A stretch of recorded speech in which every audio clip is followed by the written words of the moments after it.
everyone, and welcome. I'm excited to be introducing our guest speaker for today, who flew down from Canada to be with us. A little bit about him. He did his PhD at MIT with a dissertation in procedural reflection and programming languages.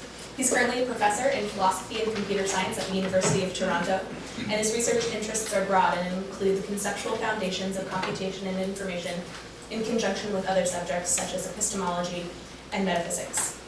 He's currently working on a 7-volume book called Age of Significance, which focuses on the conceptual foundations of computing. And I'm sure he has a very interesting talk prepared for us today, and I'm excited to hear what he has to say. So without further ado, Brian Cantwell Smith.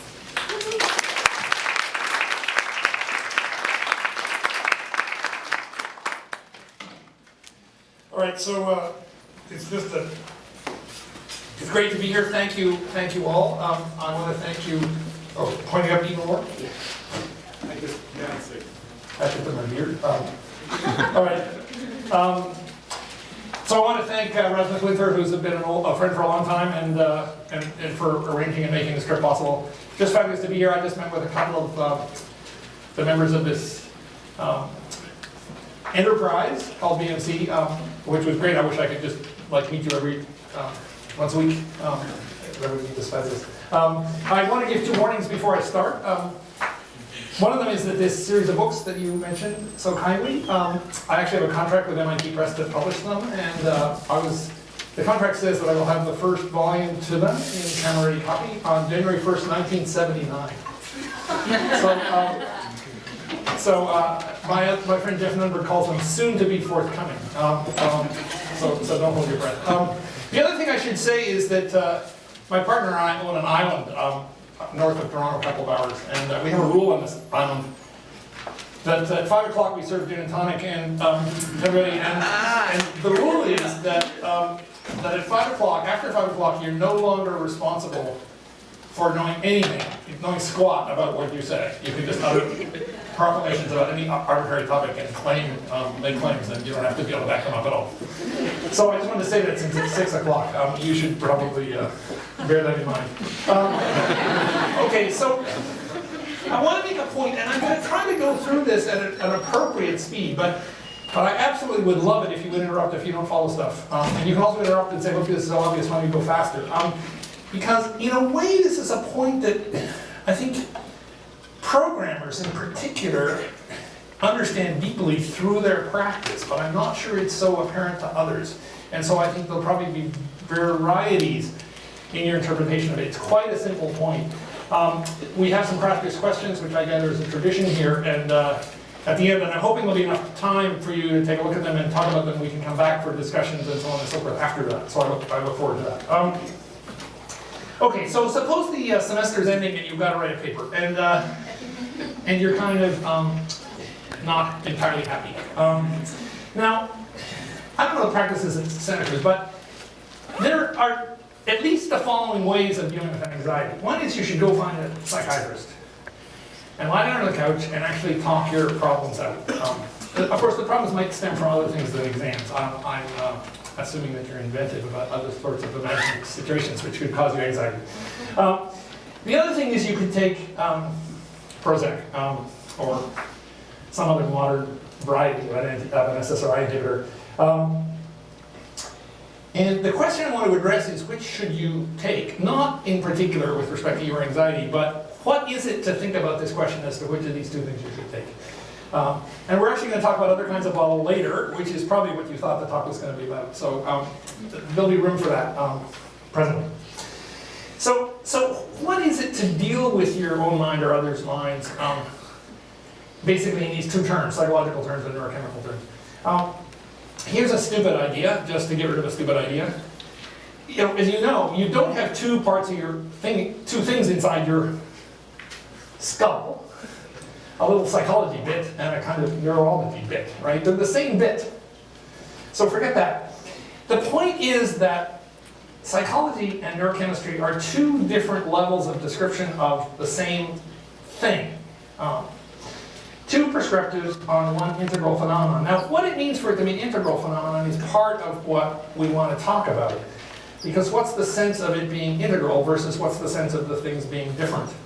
Because you certainly hear people say, look, that's a psychological problem, that's not a neurochemical problem. or that's a neurochemical thing, it has nothing to do with your psychology. And that's not actually tenable as a thing to say, unless you're a dualist of some sort. So it's a little more complicated than that when people say these things. What I want to argue, and I'm going to just talk about the simple cases here, what I want to say tonight is the issue isn't quite about what level a phenomenon is at. The issue is what level is that phenomenon intelligible at. So it really has to do with intelligibility, not the sort of metaphysical claim. So here's an example I run into all the time, and I think the third word in the name of this enterprise is consciousness. People will say, I think consciousness is a quantum mechanical phenomenon. And I think absolutely it's a quantum mechanical phenomenon. This glass of whiskey, which I'm just holding here, the ice cube in here, that's a quantum mechanical phenomenon too. It's in fact, so am I. In fact, quantum mechanics is probably correct. And so unless you're a dualist, everything is a quantum mechanical phenomenon. Now, ice cubes in glasses of whiskey are more complicated maybe than some things, because the interesting thing is ice floats, as you know, and most solids are denser than the liquids of which they're the distillate, the solidification. But fortunately, ice is less dense, and actually life itself is possible only because ice is less dense, because otherwise all the ice would have sunk to the bottom of the water, and the oceans would fill up with ice, and that'd be the end of the world, and there wouldn't have been life. So you're really grateful for this fact, and the fact that ice floats in your glass of whiskey is actually explicable only in terms of the quantum mechanical structure of ice. So ice cubes really are a quantum mechanical phenomenon, not only in terms of being quantum mechanics like everything else, but actually being explicable at the level of quantum mechanics in a certain way. So the question about consciousness is obviously a quantum mechanical phenomenon. The question is, what I think is correct about people who say, oh goodness, consciousness is a quantum mechanical phenomenon, is they have to be saying the following, that the consciousness is going to be intelligible at the quantum mechanical level of description. And I think I basically want to give them, charity in a sense of interpretation says that that's how we should understand a claim that consciousness is a quantum mechanical phenomenon. In some cases, and I think we're going to see some of these with respect to this, perhaps none of you are anxious, but anyway, this person we're talking about who occasionally suffers from anxiety, it's possible that the anxiety itself has to be understood at multiple levels simultaneously, and so on, so it gets complicated. Yes? Physicalists, they think that consciousness is a quantum mechanical phenomenon. So well, right, and so do I, because I think ultimately the world is physical. Some physicalists think that consciousness will be explained at the level of quantum mechanics. But most physicalists are not. Okay, so I'm just going to say one thing and then we'll get to this later. There's an issue in philosophy of science in general and in science about whether things are reducible or whether they depend on what's at the level below it, can't be reduced to them, can't be explained. So I don't think myself that, for example, being worried about the fundamental nature of how we were just talking about this over Stevenson Cafe, right? Whether in fact the most ethical thing for people to do would be to recognize that the human race is actually pernicious to the world, and we should collectively agree not to ever reproduce and just let the human race die out, that would actually be the kindest thing to do to the world. I don't think that worry is explicable at the level of quantum mechanics. But I do think that that worry is quantum mechanical in the following sense. If you got rid of all the quarks, that worry would go away. That worry would go away because all the loss would go away. So that's things that rest on something but aren't explicable in terms of them is what philosophers of science call supervenience. And there's a huge issue there of reduction in supervenience. I have a little appendix on that, but I just sort of want to assume that for now. But in a way, what the point of this thing today is to sort of try to get at some examples of interlevel analysis, not just in those philosophical terms, but more concretely. So in a way, that's the topic. Okay, so in particular, here's sort of a way of how it goes.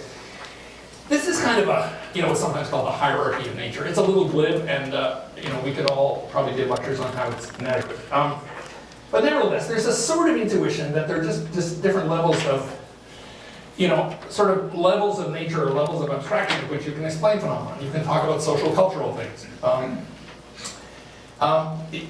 If you go down inside, there's minds, conscious minds. I put symbolic here, but I mean kind of symbolisms or narratives. If I ask you like what your childhood was like, in your mind you will tell me, well, I don't know, I had a pretty happy childhood, but there was this one problem, which is I had a twin sister who died when we were 4, and the whole rest of my childhood, my parents were pretty nice, except they always told me you're just not your sister. If your sister had been here, she would have done this wonderful thing, and you're just not up to her standard and so on and so forth, right? So kind of a problematic childhood in that respect. But last week I went to a party in San Jose or something, and it was great, but I had trouble driving over the mountain to get home. Stories. But there are accounts of mind that are sort of lower than that, connectionist or neural network models. There's neuroscience itself, and we can go down below neuroscience to neurochemistry and physics and down to the quarks. And a physicist friend of mine who actually worked at the Hadron Accelerator in CERN, who was involved in the Higgs boson discovery, was saying the fundamental fact about the Higgs boson discovery is to basically convince physicists that there's a level of description below the level of the smallest particles we currently know about. So it's actually opening up a whole story. The basement, there's another basement below the basements we thought and stuff. So anyway, that's what's going on. Now I'm sort of taking the couch, senior psychiatrist, as sort of at the level of symbols and narratives and so on and so forth. And the Prozac, I'm saying, is down at the level of neurochemistry. It's of course interesting that Prozac is not at the level of neuroscience. It's a blunt instrument. It doesn't pay any attention to neural configuration or anything like that. It's just the basic chemical bathing of the whole brain. So it's pretty low level. Now also, if we're not dualists, we have to assume that things that happen at one level have impact at other levels. And the reason they have to have impact at other levels is because it's one phenomenon. You can't, if I tell you something, remember it's after 5, I'm going to tell you something you never thought before, which is that elephants love avocado juice. Now, it's an aphrodisiac for elephants. Okay, so now I want to say something you'll remember. And so now I've just changed your neurochemistry, right? I mean your neuroconfigurations. Because if you thought, well, look, no, my neurochemistry remains the same, but now I believe that avocado juice is an aphrodisiac for elephants, that would be to be a dualist, because you somehow think, well, look, somehow a higher level changed without the lower level changing at all, and that's basically impossible. So I've just changed your neurochemistry. But the point is, the way you differ from what you were 5 minutes ago, because now you believe that elephants get off on avocado juice, is intelligible at the level of a story. Hey, I believe this. And if I said, okay, look, I want to give a neuroscience account of the wiring and synaptic structure of your brain before and after this account, it would probably be 37 lines long and boring. Wouldn't be intelligible at that level, but I've changed your neuroscience account. And similarly, pills have influence upwards.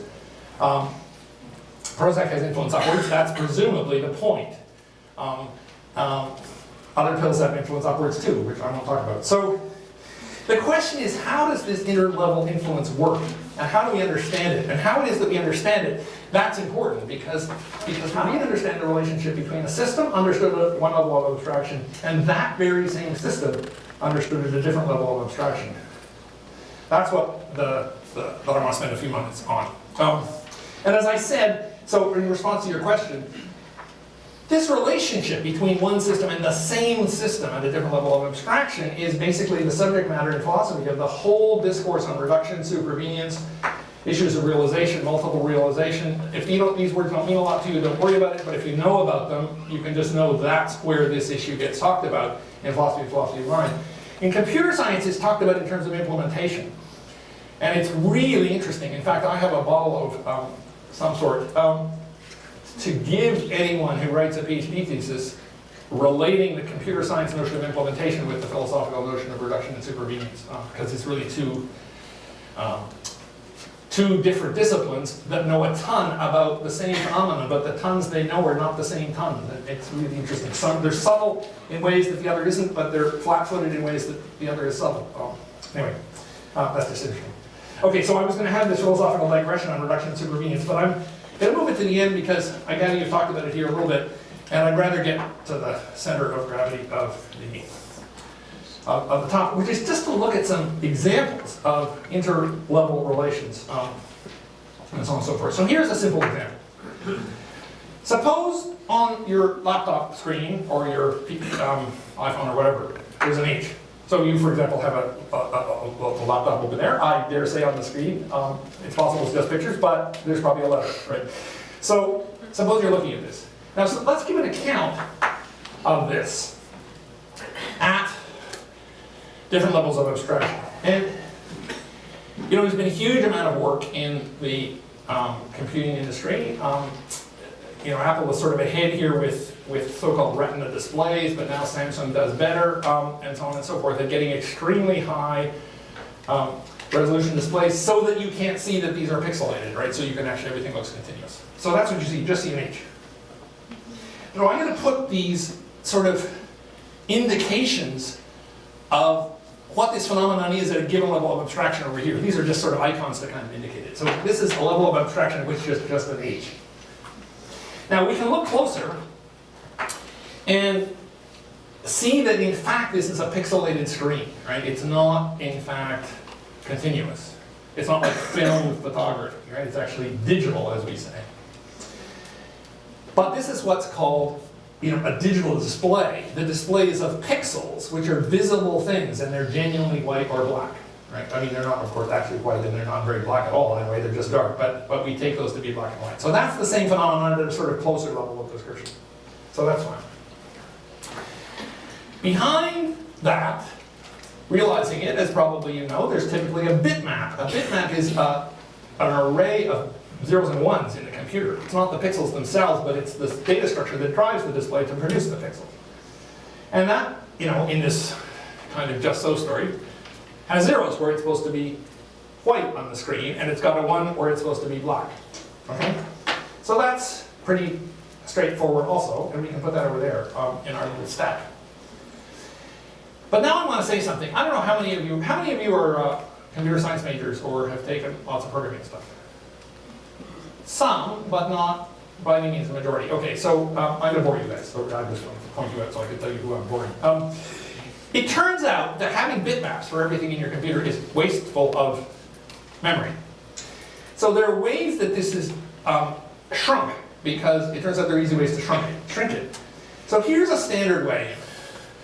We're going to implement this, as the computer scientists would say, which the philosophers would say would be realized by something simpler than this. And in particular, it's the following. If you notice this, there's a lot of zeros in a row, and then there's a few ones in a row, and then there's lots of zeros in a row. And it's not, you know, you don't need all of these bits to encode this information. So we're going to do something called run length encoding. And we're just going to count up, starting on the top left, over and then to the next row, and so on and so forth, how many zeros there are. And there are 234. And then we're going to say, how many ones are there? There's 2, so those are going to be on. And then how many zeros there are? So 7. So then we put 7. And then we put 2. And then we put 21. Because it's 7, we end up on the next row. We go all over here to the second row, and so on and so forth. Okay? Straightforward enough. So if we do that, so you don't need the on and off because it's just alternating, so that can be assumed. So we put them there. And then we say, okay, let's represent these numbers as binary numbers. So that's those binary numbers. And then we put those into memory like that. And now all we have to do is to store this instead of this, because this has the same information as this in this coding scheme. Okay, so that's called a run length encoding. And you know, here I've bought us a factor of 2, but it turns out if you actually, as you can probably imagine, on the screen of your computer, the savings you can get by doing this are much, much bigger than factors of 2. You can get like factors of 10 pretty readily in this kind of bitmap implementation. So that's a standard form of implementation in computer science. And what you will need to be thinking in the background is, well, look, is the brain that smart? Like, aren't we smarter than computers? Maybe our brain is encoding our beliefs in ways that actually are compressing it, so we don't need to use up so many neurons, and so on and so forth. So what's that going to mean with respect to neuroscience? All right? So that's the BitLab implementation. And that's when everything works on keyboard. Now I want to damage this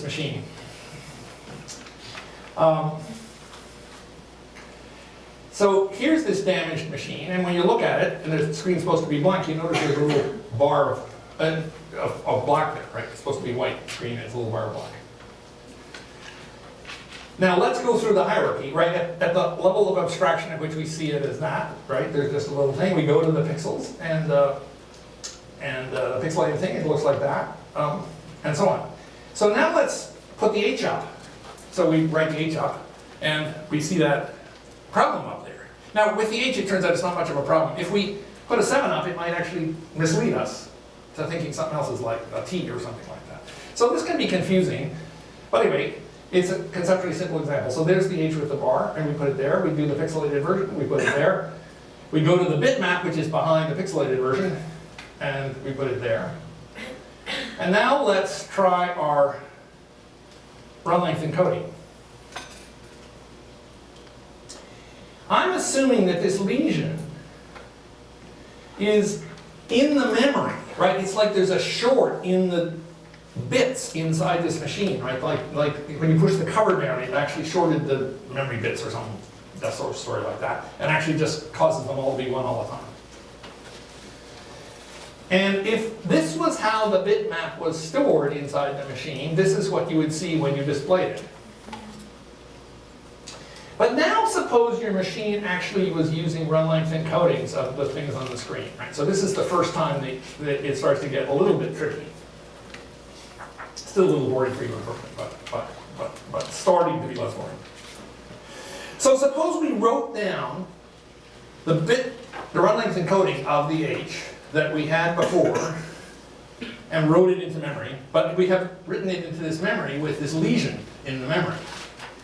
So as well as having the, whatever it was, number of zeros, and right, and then and then just 2, that's a 1, 0, that's a 2, you know, and then 7, right, remember for the zeros, and then 2 more 1s, and then like 21 or something, and so on and so forth, right? As well as having that, we've got this thing here, which is the part of memory that's shorted, because the cover was pushed out.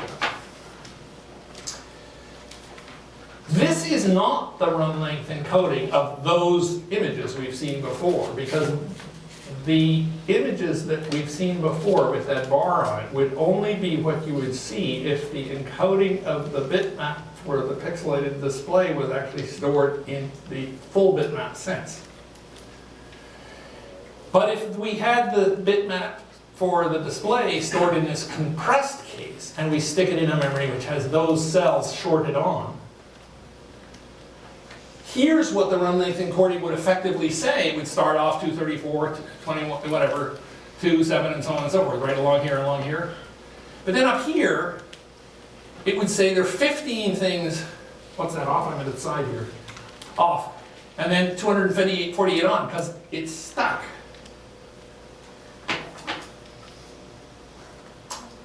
Okay, put up your hand if you get lost here, because it's not going to get much worse than this. But the point is this. Somebody's hand go up? Okay. All right, so I'm going to just show you this, and then we'll take questions and we'll let this happen. If we store the bitmap, like in the run length encoded form, in a memory that has those lesions, then that's what gets, as it were, effectively written. And then if we take that to be the run length encoding of a bitmap, which we then project onto the screen, this is what appears on the front of the screen.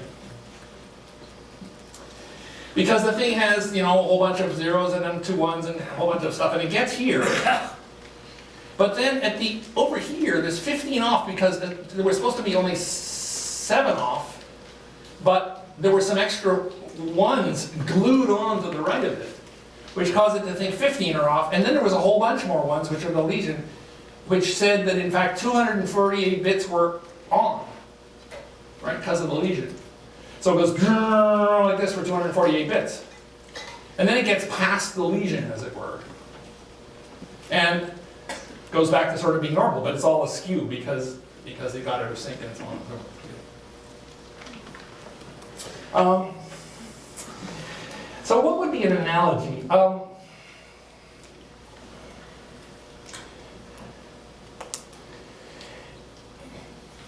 It's kind of like you write in a journal, but your journal has a weird kind of mold which grows the word not in various places, you know, and so you're writing your story, but like the word not just gets imposed by this mold. And then your professor reads this, and you know, your sentence says, I really enjoyed this class, not, you know, or Rasmus gives you a D, right, because that was the best way to open your essay, right? But the point is that the not has nothing to do with you, it's just like that was stuck in the damn mold in the paper or something like that. So the thing's being skewed up by this lesion to the brain of the computer. So someone had their hand up here. Yes? So what you're saying is, it's like a hardware problem? Yes, it's a hardware problem. I want to go all the way back to the beginning. What I'm saying is, this thing, I'm assuming, I probably should have said this a little bit more, so I apologize. What I'm assuming is that part of memory is a hardware problem that just, those bits are not regular. We can think we're writing a 0 to them, but you read them out, they just are 1, because they're shorted. Right, so there's a hardware problem at the level of the bits in the machine. And the point is, in the run length encoding version, the bits in the machine don't correspond to the bits in the image. That's the whole thing about the coding. So therefore, the hardware is, the hardware affects the encoding in a systematic way. It doesn't affect the resulting image in a systematic way. And the point of the example is, you can use this example to determine that the problem is in the hardware. Because we switch from implementing the bitmap directly, in which case we get this. Suppose we say, look, we're not going to do this fancy coding. Let's just implement a regular bitmap. And you say, oh, I see. Somehow those bits are stuck on. I wonder if that's in the algorithm, or is that in the hardware? Well, here's an idea. Let's use a different algorithm. We'll code the thing up differently, and we'll write the stuff in there. We'll write this thing up in there, and what comes out?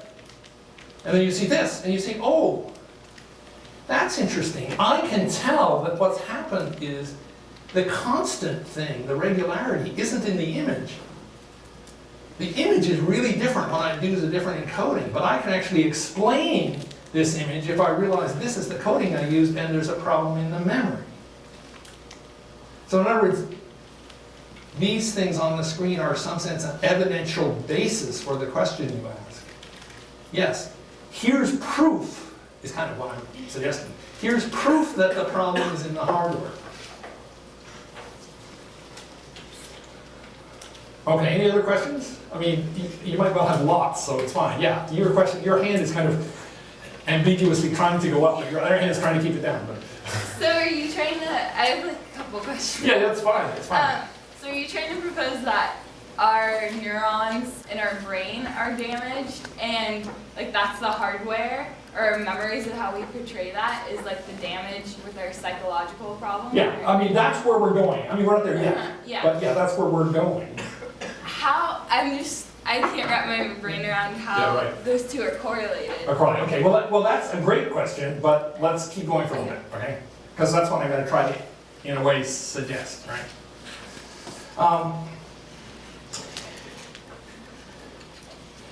So the point, in a way, the moral of this so far is that the intelligibility of non-standard behavior is with respect to a given level of description.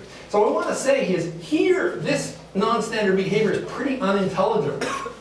It's like a mess. But if we go to the,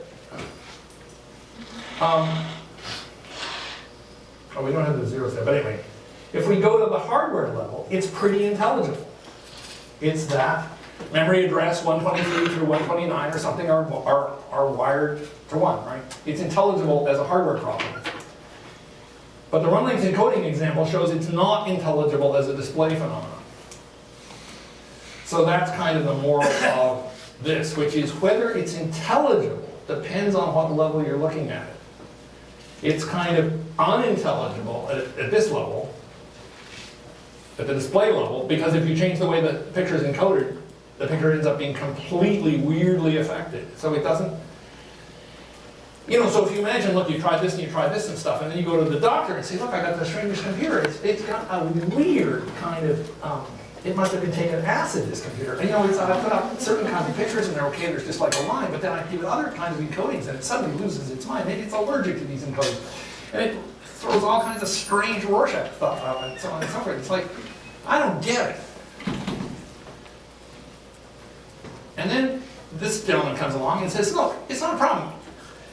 Don't forget about the displays. The problem's not at the level of the displays. The problem is in the hardware. There's just 7 bits that are wired on. And if we talk in terms of hardware bits, instead of displays, it's intelligible. 7 bits are wired on. And then you can project what the consequences will be at other levels, but you have to then understand how the levels relate. And what we did by introducing this run length encoding, oops, I'm going the wrong direction here. What we did by introducing the run length encoding way back here is we introduced a complicated level relationship. And by introducing a complicated level, we could tell whether the problem is above or below that coding because it goes from intelligible to unintelligible, and it's intelligible below the coding. All right, but let's go on. Okay, where were we? Yeah, so that was the moral. So now I'm going to talk about FMRI a little bit. I know zilch about FMRI. Okay, so it's after 5 o'clock, as I said. I just know nothing. I've never done one. I've never seen one. I've never analyzed one, and so on and so forth. Whereas lots of you are neuroscience, so you can correct me later. Here's my just-so story of what an FMRI looks like, right? We actually lay out a slice or something in the brain, and we take activity measures over a bit, and it's like, I don't know, kind of boring. I believe fMRI studies of happiness are boring. Do you know this? This is true. I was told this, that if you look up anxiety, right, you're going to find spots lit up, you're going to look up this and so on and so forth, sexual arousal and stuff. You find people happy, you put them in fMRIs just like there's nothing there. And we're going to explain that too. Okay, now suppose the brain you had a lesion.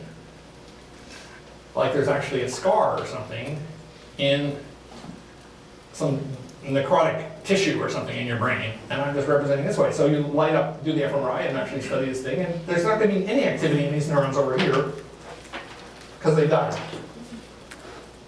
And you're going to say, hey, there's a lesion there, right? Maybe it's cancer, who knows what? Maybe it's Alzheimer's. And what we need to do is to understand how we're going to understand what the behavioral consequence of a lesion at the level of the neuroscience is. But I want to go through another example first to show what, like I just introduced this lesion in the last example. I want to show, in a way it's just another technical example of this sort of thing, of how you would actually use this kind of understanding that things are intelligible at certain levels of description in a computational case, which is, in computer science is great because it's just simpler cases than the mind, but simpler cases of sort of the same kind of phenomenon.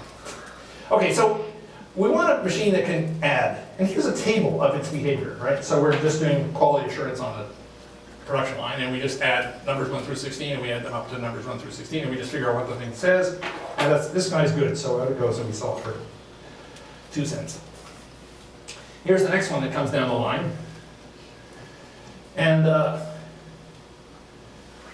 it gets some things right and some things wrong. The ones that are wrong are in red. And it's kind of interesting. This is sort of intelligible, but it's not very localized. If this was the quote-unquote fMRI of this machine at this level of analysis. Now, of course, you can't do an fMRI because this is not a physical scan. This is just lay out the behavior at a certain level of description and see what's going on. And there's something systematically wrong, but it's not localized.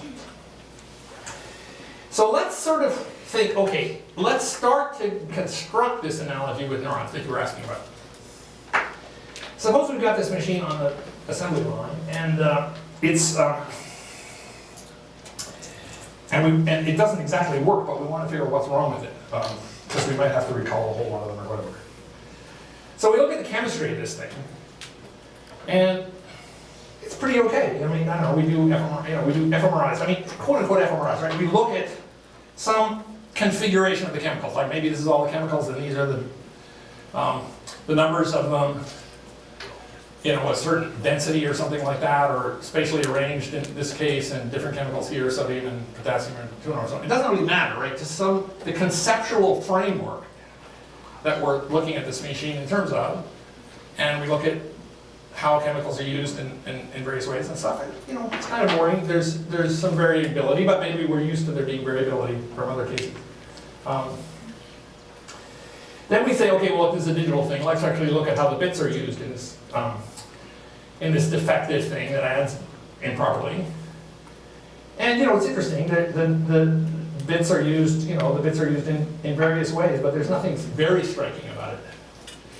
And we say, okay, well, let's, instead of looking at it in terms of its configuration, let's actually construct the tables of its behavior. See if what's wrong with this chip is unintelligible there. And then we get what we just did, right? You get, oh goodness, if we look at the behavior and not at the physical configuration, there is something systematically wrong with this thing. And it's obviously coherent at some level, but it's not a localized thing. So then we say, okay, well, let's look at the algorithm that this adding machine uses to add numbers. Now, did anyone figure out what the problem with this chip is? Yeah? Well, I just noticed that when it goes up to like a second 10, it starts over, and everything that's above 10 needs to be 10 less, right? Or Not quite, because 13 plus 11 is 24, and that's correct. I mean, it's a great thing you've said, because you're narrowing it to a particular issue, right? That's a good debugging mind, which is, oh look, there's something, can we figure out what it is? So you're almost right. Like if this was charades, and then don't play charades anymore. You'd be warm, but you're not there. Any other suggestions? Yeah. It sometimes doesn't know what the tens place is. Like sometimes it says 20 instead of 30, or Right. 10 instead of 20. It seemed. Yeah, I mean, you're warm too, but I'm not sure that's, I mean, it's sort of what Michelle was saying. But look, it's not meant to be a mystery story. This machine can't carry. It can't carry. It's fine. 13 plus 11 is fine because at 24 you just add. But basically, if you've got something that in the ones column adds up to 10, it doesn't know how to carry one over to the next column. Right? Probably, I was like this when I was 9. Right? Whatever. Right? Lots of kids don't know how to carry. Okay, so we go back here and we say, okay, let's look at the algorithm, right? What does it do in which case? This is this and this is this. And then poof, there's a problem with this algorithm at the place where there's a little place where it's supposed to say if sum is greater than or equal to 10, right, in the code.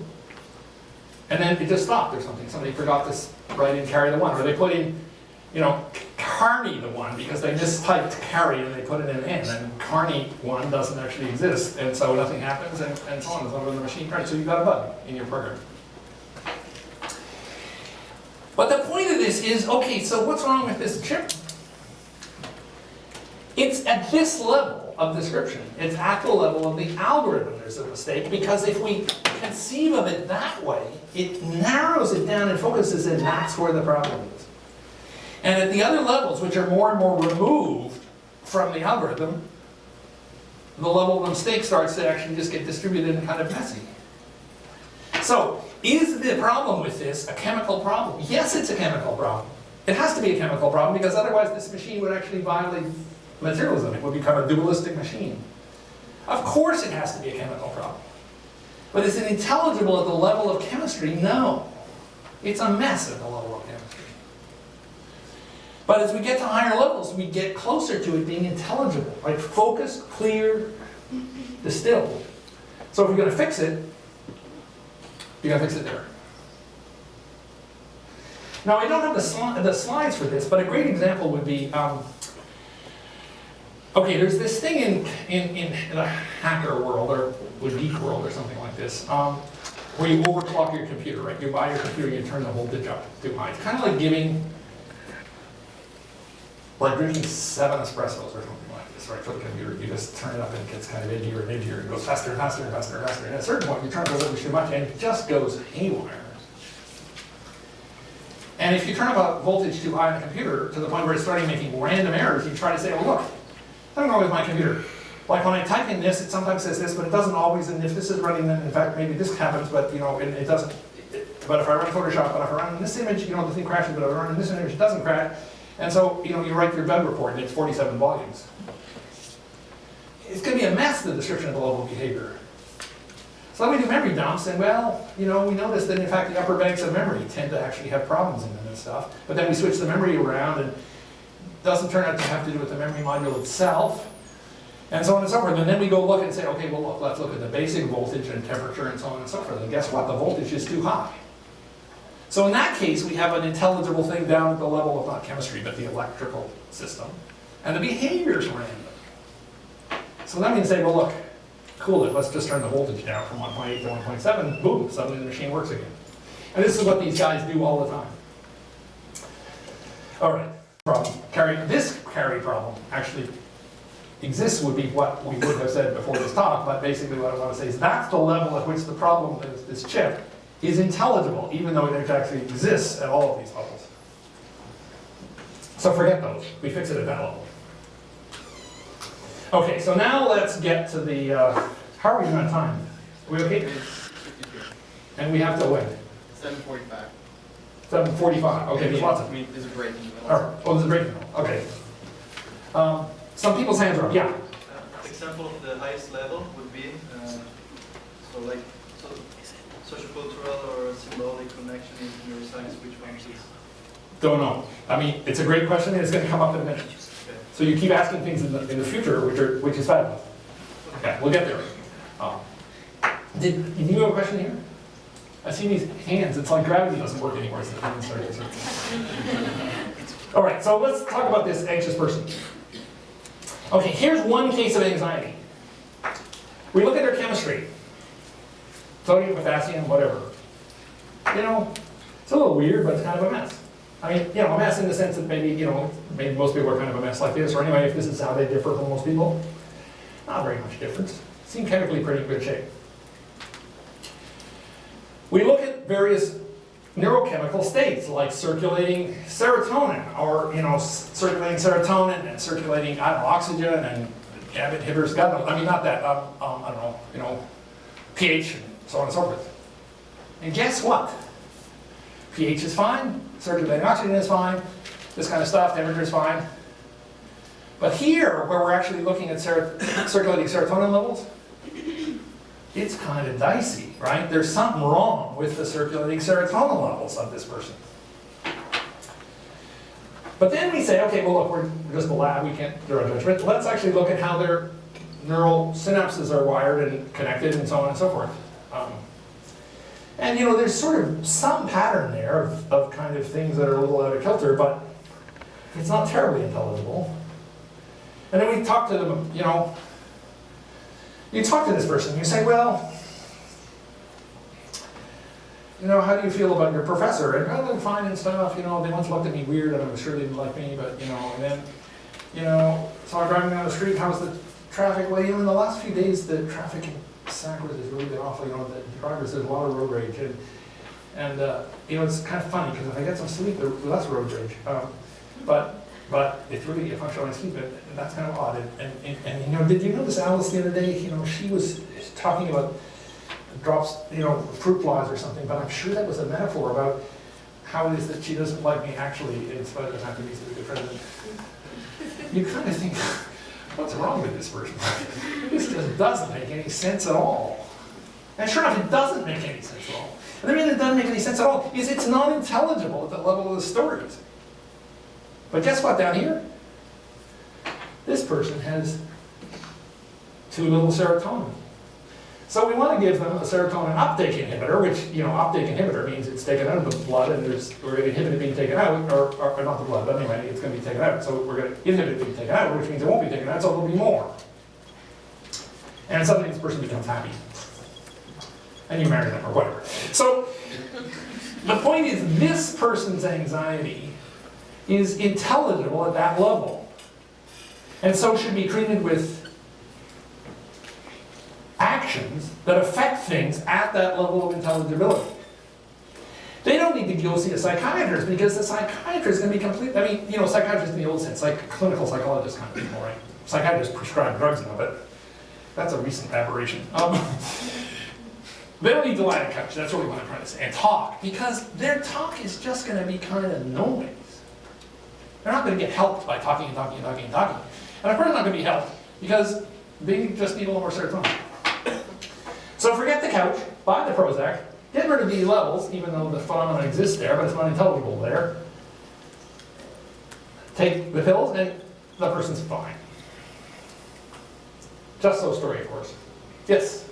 Isn't this a little bit like oversimplifying Yeah. how the brain? How the brain works. Yeah, like because like psychology actually helps with the neural configuration. The more you like neuroplastic, like it helps with neuroplasticity to be able to talk through your anxieties and like Right. talk with the psychologist and rework the algorithm, and then that can like more quickly like that can help bring your brain back to a more like Yes, it can. Oh, absolutely. And I think I want to get there because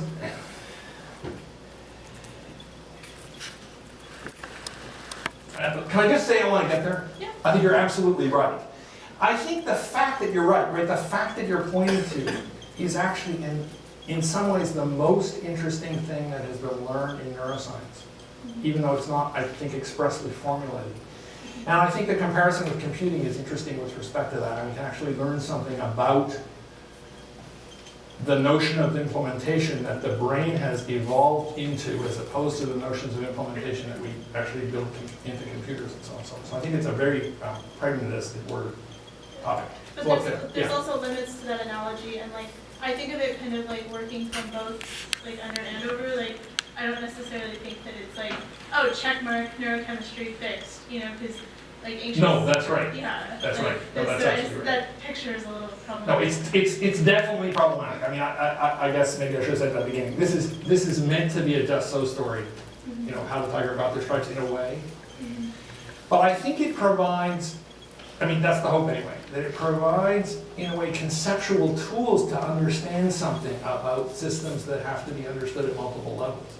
And one thing we may end up saying is, look, the brain is interesting because there are these apparently different levels, but they are not as unrelated as one might think, and so on and so forth. Do you have any question behind you, and then Michelle? No? And the point is not to say, oh my God, this is an amazing thing, and it's the most complicated behavior because what it does, it scrambles your thoughts. Who could possibly imagine something so sophisticated could take this thought there, and this thought there, and all that stuff? It's like, no, it does, it just does this. But then your brain on top. You know, if you imagine, I don't know, you reduce the free ions or something, right? So the potassium channel can't open or something, right? You're going to end up with pretty scrambled thought, quite possibly die because you can't scramble your brain too much and have your heart still go and so on and so forth. But yeah, it could have scrambly looking consequences at other levels of abstraction. That's it. And of course, the next part is sort of obvious, which is here's somebody else. Their chemistry is okay. We look at their neurochemistry. There's nothing. I mean, it's a little odd. And this gets at your point. Sorry, tell me your name just so I can. Amy. Yeah. It sort of gets at your point, which is, I mean, not as much as you want, and that's great. But I'm not saying there's not. It's not as if there's nothing wrong at the neurochemical level. You might say, well, look, there's some impact. Something is going on, but it's just a little bit, right? It's a little hard to figure out. And then we say, okay, why don't you lie down here and tell me? And then I tell the story I told before, which is, look, I had, my parents were nice and we had a pretty good upbringing and something, but this twin, I just could never get over being compared with this twin. And, that she died and she became perfect, and I was just like horrible, compared to this twin. And it's like, I just never was able to feel confident stepping out. And then I sort of think, oh, look, let's talk through what these feelings were about your twin sister and how completely unfair it was for your parents to, here I'm feeling bad for you as if you already had one. I mean, I just made this up. But it was terrible about these parents. I mean, I hate these parents. You know, they wrecked this poor kid by comparing them to this person who died, you know, and in fact become perfect in their imagination. It's such a well-known human phenomenon, but that's a heinous thing to do to a kid because you're just going to destroy their sense of self and stuff. And sure enough, that event actually has had consequences throughout the system. But there's something exquisitely focused about it being the things you were told around this child, who you might not even remember, so about every 9 months or something when they die. So I don't think if your parents actually compared you to your twin sister who died and your sense of self was devastated, I don't know that just sort of boosting your serotonin so you're less anxious in general is such a good answer. It seems pretty like a blunt instrument that doesn't really deal with the problem. It sort of papers it over a bit. And that can happen. I actually knew somebody at Park when I worked over at Palo Alto. I mean, obviously you can't say who it is. I'll never tell anyone who it was, but we kind of thought this guy's on too much Prozac. I mean, he was just fine when he shouldn't have been. Like he was unable to be affected by anything that should have affected it. You know, he was a PhD student. He went to MIT to give his talk, and he came back and he said, you know, he didn't go very well. He was the wrong audience for this talk. A slightly odd thing to say when you're invited to give a talk, that they were the wrong audience for your talk, as if your talk is the sort of, you know, constant and the audience is variable. But it wasn't just that. I mean, in a way, he seemed very pleasant and very happy and kind of a really good-natured guy and kind of impressive, but it turned out that the guy could not be affected by anything negative. You kind of thought if, you know, his spouse died or something, he said, well, you know, it's too bad she wasn't somebody said, right? You know, there are other people on some of and it's like, look, health doesn't mean being immutable and unaffectable by tragedy. It means dealing responsibly with tragedy and so on and so on. So I think you can, the point is, I think there are ways of acting at certain levels which will actually block adequate treatment of the level at which the thing is actually an issue. So this fictitious person, I mean, not entirely fictitious, unfortunately, that's what's too bad, but they were sort of too much there, of course, that this person can be credited there. So in this case, I'm going to say check mark on the couch and forget the pills for this person who's in fact been suffered mightily because of the stories that they were told about the loss of their twin. Okay, so that's sort of the picture. And what I'd like to do is I want to put up these practice questions. As I said to Rasmus, to Professor Winter, I kind of thought these might be real questions, not just practice questions. But I gathered the point is questions on which you can practice thinking these things through. And one of them is Amy's question, I think. I'm pretty sure it's here. Okay, so one thing is, what about alcohol? What do you imagine you're doing if you're anxious because somebody actually, whatever, something happened and you have a drink to calm yourself down? Like, what do you think these sort of fictitious levels of analysis of your mind, what do you think you're doing when you have a drink? Right, that's one question. Okay, another thing is, what property of the mind do you think would be least correlated with the level of analysis that looks at FMRI, basically, at physical arrangements of neural activity? I mean, you're studying the mind and consciousness and so on and so forth, right? I mean, people who are interested in neuroscientific accounts of consciousness are assuming consciousness is intelligible at the level of fMRI, roughly, right? That's sort of, because of course consciousness is a neuroscientific and neurological phenomenon. Thinking you're going to find evidence of consciousness versus unconsciousness at fMRI is assuming that consciousness is intelligible at the level of description that fMRIs give you. I don't know if consciousness is or not, because nobody knows what consciousness is, as far as I know, because I think we're prepared to argue that the thing that people think they have discovered neurologically as to what it is that is consciousness is not actually consciousness myself. That's kind of my view. But forget consciousness for a moment. Can you think of another property of mind that might matter that you would not find on an fMRI? Not because it's not a product of your neural, the physical arrangements of your neural activity, but it's not going to be localizable, it's not going to be intelligible at that level of analysis. Question, right? Oh, question? Yes. Oh, Sorry. I was sort of wondering, Actually, no, I'll ask it later. It's Well- a little bit more specific to earlier in the lecture. Oh, okay. Sorry if you had your hand up. All right, we'll have time for that maybe when we get back. Brian, can you give an example of the kind of thing you're looking at for number 2, For number 2? the creativity?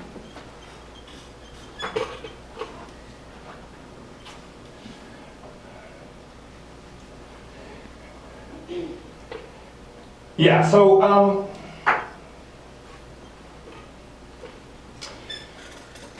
as that happens, my dad was a theologian and historian of religion and stuff. And he was president of the American Academy of Religion. This is actually true. And he gave his presidential address, the way you do for all these societies and stuff. And at the end of it, he was asked on stage, "Are you a Christian?" Now, his subject matter was Islam originally, and then other world religions. He ran a center for the study of world religions. So the question of whether he was Christian was, relevant to various people's feelings about it. And he answered, okay, so he's asked, "Are you a Christian?" And he answered, "Well, I don't know about that. Ask my neighbor." My sense is that was a damn good answer. I think nowadays, I'm going to talk about this actually in Erasmus tomorrow, so you can't spill the beans, but my sense nowadays, a lot of people would say, "Well, I don't know about that. Why don't you do an FMRI?" Like, there's an awful lot of people who think that whether you're religious is a factor of the configuration of your brain. And my sense, ask my neighbor, is, well, I'm not sure I want to say a lot about it because I think it's sort of obvious. I think ask my neighbor is a pretty good answer, and it's a pretty good answer because in a way it stands witness to the fact that that which mattered to him wasn't something that was in fact going to be correlated with anything that an FMRI would come up with. Okay, so that's an example. Now here, I hope somebody knows something, right? And this is the problem. I was thinking post 5 o'clock topic, I can just say that. But I made it a question, please. Do you know what level that which we currently call schizophrenia was thought to be intelligible in the 19th century? And what level is it now thought to be intelligible at? Okay. Now this one is actually sort of a thing that the answer I gave before might also be true of this, which is, can you think of some word priorities of minor consciousness not intelligible at any level of description of the brain? Now, to go to your question, I don't remember the gentleman's name, but at the beginning you were talking about this, about physicalism and stuff. Yeah, Sorry, Plunk? Mattia is my name, but Okay, anyway, your question about physicalism. I actually think one of the things that's interesting about my dad's answer to this question, or your question, he says, ask my neighbor, is that that's an answer that is basically doesn't arise out of the structure of his physicality. It arises out of the history of his engagement with his society and stuff. So this is getting up towards the social cultural stuff on that list. And so I'm saying here it is brain, right? So are there other properties that are important to the topic of BMC in the sense of the M and the C, such that B is not necessarily the place that it's going to be found? Right? That's sort of what this question's at. And then finally, what level of description do you think would be the best one to test whether somebody you just met is someone you'd like to go out with?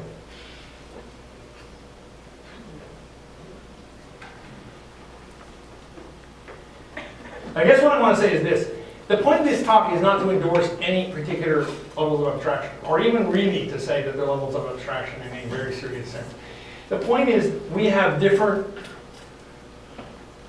sort of conceptual ways of interpreting the human condition or the mind, and so on and so forth, right? One way of interpreting our cognitive life is to understand it in terms of the brain, right? There are people who say, look, you can't understand it in terms of the brain, we need to understand it in terms of the brain and the body as an integrated system, and so on and so forth, right? So you'll never understand it just in terms of the brain. So that would be something that I think is some important property of the mind, which according to you, they're not intelligible at any level of description of the brain, because it's not located just in the brain. It's only going to be intelligible when you actually understand it in terms of the brain and the body as a whole.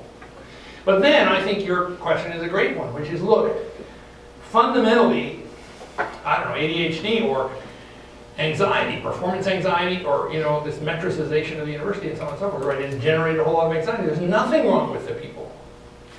So here's a true story. A woman I knew in Finland who was I mentioned her at the talk at noon if anybody was there, but anyway, she was a child psychiatrist. And I met her in disarmament talks. We were working against nuclear war and stuff, and she had been brought in by the school system to treat the anxiety in the 4th and 5th and 6th grades in this school. And she talked to the kids, and they were terrified because they had just learned enough geography to realize that they were underneath the missile path between the USSR and the US with respect to nuclear weapons. And her report said, these kids are the only sane kids in this school. There's nothing wrong with these kids. They're right. Finland stands to lose big if, and the world was on a hair trigger of nuclear war at the time. Now, we might want to deal with these kids about, politics and stuff, but it's not like I'm going to give them drugs. There's rationality to their anxiety because it stems from genuinely anxiety-provoking facts in the world.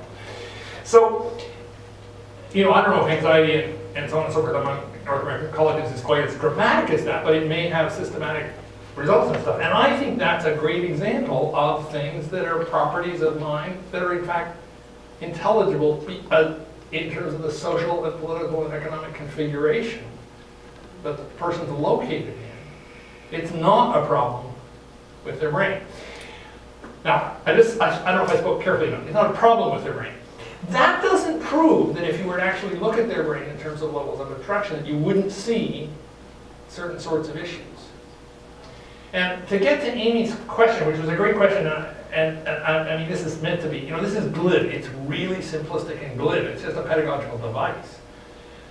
But I think what I'm trying to do is provide vocabulary in terms of which to start talking about how issues may arise at certain levels and be intelligible at levels, maybe intelligible at other levels, like maybe anxiety is actually intelligible in terms of the net state of the brain, but it's not causing it.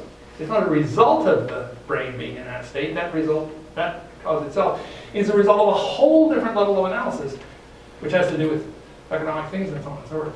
And to not assume, for you to have vocabulary to not assume that if something is true, it has to be intelligible at any given level. So great case, I think you're right. Yes, Amy.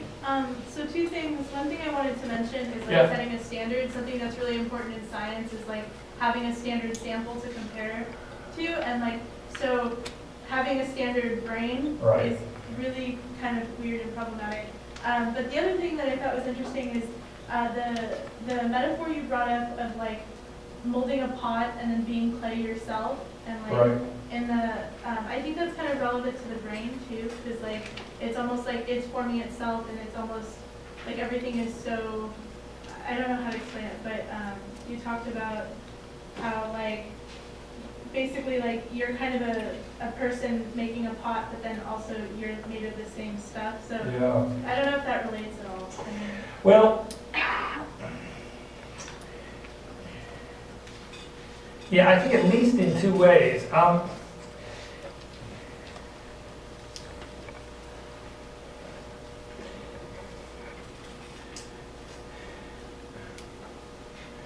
So one of them is that I was talking about these levels of intelligibility. But intelligible sort of to whom? I mean, that sort of implies somebody's looking. And the question is what's going on with the person who's looking, and how does that interrelate with that which is looked at, and so on and so forth. That's a huge topic of worth, of importance. And one problem, I think, about people who look at problems is a lot of people who look at problems are committed to the way they look at them more than they're committed to the problem they're looking at. And so I give this talk called The End of Meth. But my version of what I meant was end of methodology. It's my students call it the end of meth. But because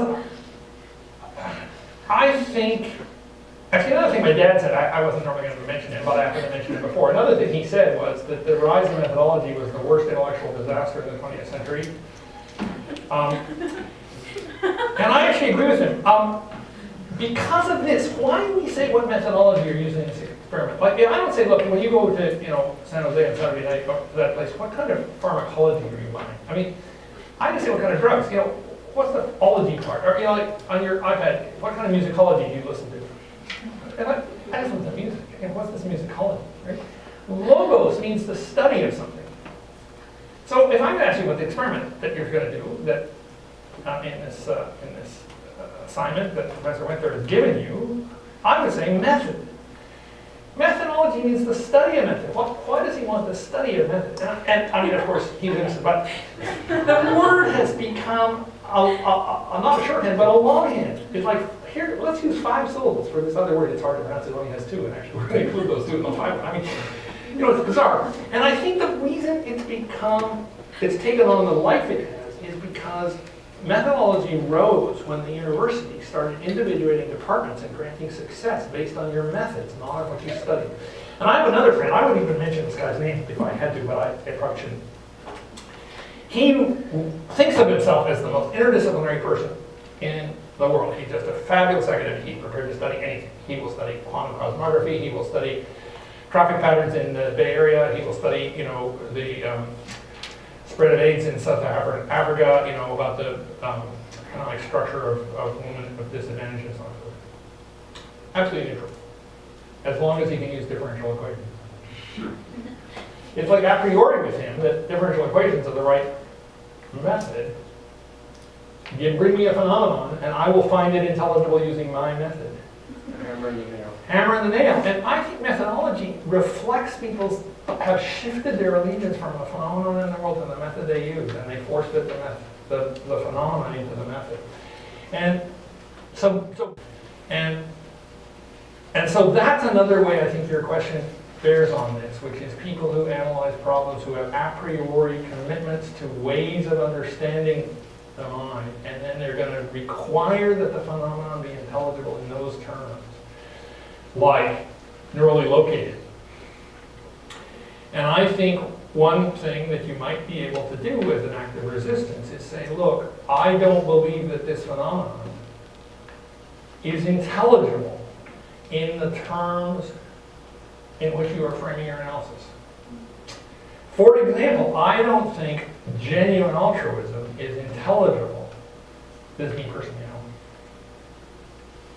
in terms of evolution. I actually think for a fundamental reason, there's a mismatch between the sort of normative structure of evolutionary advantage and what genuine altruism is. And I don't think claiming that it's really advantage for the group, it's advantage for the gene, it's advantage for the, whatever kind of thing. I think the best, deepest thinking about altruism over 2,000 years in the world's cultures doesn't actually feel that altruism is best expressed as success and advantage of anyone or group. So yeah, just some vocabulary for resistance. Yeah. Can I ask a very personal question? Would you define yourself as a monist or physicalist, ontologically speaking, and not methodologically? I'm going to answer quickly because it's not really about this. I'm a metaphysical monist and an ontological pluralist, and I actually have a whole book on that, on what I mean by that. So you can read that. I'm a physicalist only in the following. Actually, I'll put up a slide. I happen to have it. I remember I had said there's this appendix on production of supervenience. His book is called On the Origin of Objects. Right. If you want to write it down and get it. Amazon has it for what, 20 bucks? I don't know. I'll give you all copies. No, I can't quite do that. But so here's some things I think. Just this is not part of this talk. It was part of the part of You have that. slide 117 out of 85. I know, because I had this in the talk, and then I decided to quit at slide 85, so you wouldn't worry, oh my God, how long is this going to go on? So you'll notice. I didn't go to MIT for nothing. So the practice questions are 85, right? So that's where we're stopping, because we didn't have to go further. I did have this question. So you can talk about that later. But anyway, so, oops. Sorry. Tilt, man. Hardware problem. No, this is what's called an operator error. Okay, so this is an answer to your question, sort of. Here are 6 questions. Will the mind be reducible to neuroscience? I think no. Will the mind be reducible to theories of the body? I think no. Will the mind be reducible to theories of the body plus accounts of our interaction with the world? I think no. Because this is reduction. And that means inter-level theoretic, intelligible accounts of the inter-level stuff. What about supervenience? It just rests on it, even if it's not, if you can't give an account of it. And remember what I said, well, I think I said earlier, I don't think consciousness is going to be reducible to our quantum mechanics. But I don't actually think if we get rid of all the quarks, I don't think there's a lot of consciousness left. Because I actually think in some sense, consciousness supervenes on the quantum mechanical level of description. But I don't think the mind supervenes on the brain or on the body in isolation. I think what it is to have a mind or a brain actually requires embedding in historical, cultural, social situation, and so on and so forth. So the only thing I'm going to answer yes to in this line is that does the mind supervene on the physical world in toto, which is about the weakest form of physicalism you can actually pledge allegiance to and still be a physicalist at pretty minimal cost. What does supervene mean? Sorry. Supervene means, well, I don't know, should we do this? No. No, okay. So No, it's too hard, and then, let's hear a few more questions. we can talk about it afterwards. I've got a slide. Yeah. Yeah, so other answers to questions? Yes, over here. So in some sense, it seems like what you're kind of envisioning is a picture of consciousness is a sort of emergent sort of phenomenon so it's not reductionist in some sense. So in particular ways, though, you're also talking about how as consciousness being sort of emergent, that there are ailments, if you want to call them that, of the mind, so to speak, versus ailments of the brain. This seems to presuppose a sort of like dualist, if only in the sense of being a way to deal with problems. Are you okay of talking about it in that sort of sense? Is it adhering to a sort of methodological dualism or something? No, I think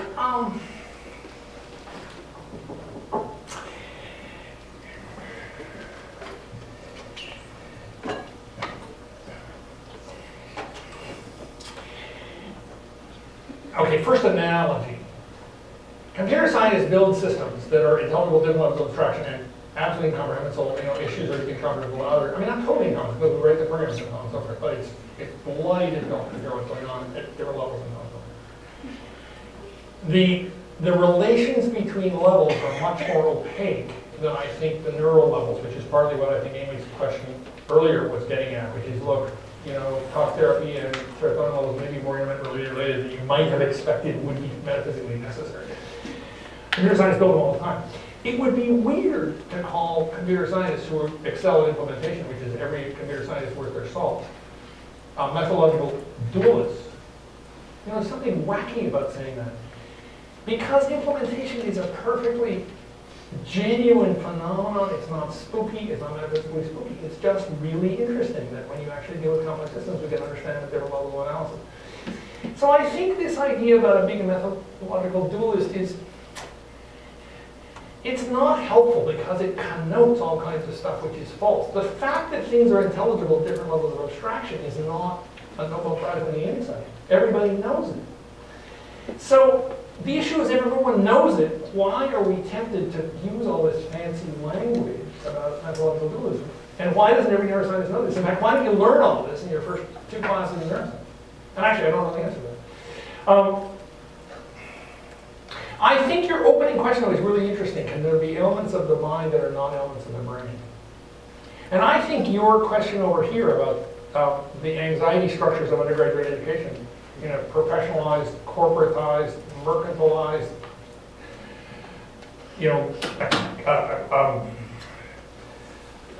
the university subject to the metrics of accounting and stuff.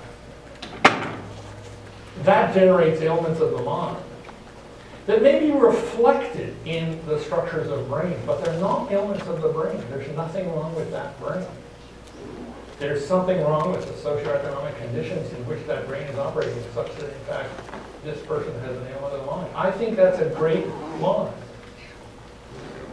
I'll refer you when I use it. Yeah, Amy. Well, I just wanted to mention that serious mental illness is higher among groups that, like oppressed groups, and like Oh, that's been totally. linked to stress. Yeah. So it's interesting that like in the institutions that treat mental illness and like abnormal minds, stress and like, that's kind of an interesting parallel. Absolutely. I mean, I just want to go back to the beginning. Tell me what we're sort of out of time. We're sort of out of Okay, so we're sort of out of time. The nice thing about sort of is not the same thing as reality. So I want to pick this up, and we can conclude with this. Where's my plan? One thing I said right at the beginning, which is absolutely relevant to your question. In complicated cases, it's going to require simultaneously multiple level analysis, which is going to generate intrinsic multidisciplinarity. I think stress is a fabulous case of something which the word is not specific enough to suggest what level of analysis you're talking about the system being stressed at. And these forms of stress that arise from economic conditions and actually generate somatosensory, deficits and so on and so forth. I think it's really interesting. Stress may be something that actually crosses these levels. That whole issue of whether things cross, that was only a semicolon. Whether things actually cross levels is what the very last slide in here is about. Which is, what issues cross, as I say, cross implementation boundaries? What I mean by that is, what properties are such that if they hold at one level of description are in fact true at other levels of description of the same thing? So one interesting thing is computational. Where's computation here? Over here. If something's a computational level of description, does that mean the thing is computational all the way to the bottom? No, because in fact it's going to be built in quantum mechanics, and quantum mechanics is not computational, so it's going to describe a certain level of not. Also, digital logic is based on logic which is contiguous logic, right? At the level of Kirchhoff's equations and stuff. There's a question of whether if something's computational, is it computational levels higher than this? Who knows? There's lots of things that don't cross these boundaries, and I think that the question you ask, stress is so interesting. Does stress does it cross all implementation boundaries? Probably not. Probably the transition between orbitals of your chemicals are probably not stress. They probably work in just hunky-dory. But I think it crosses a lot of them. All right, anyway, thank you.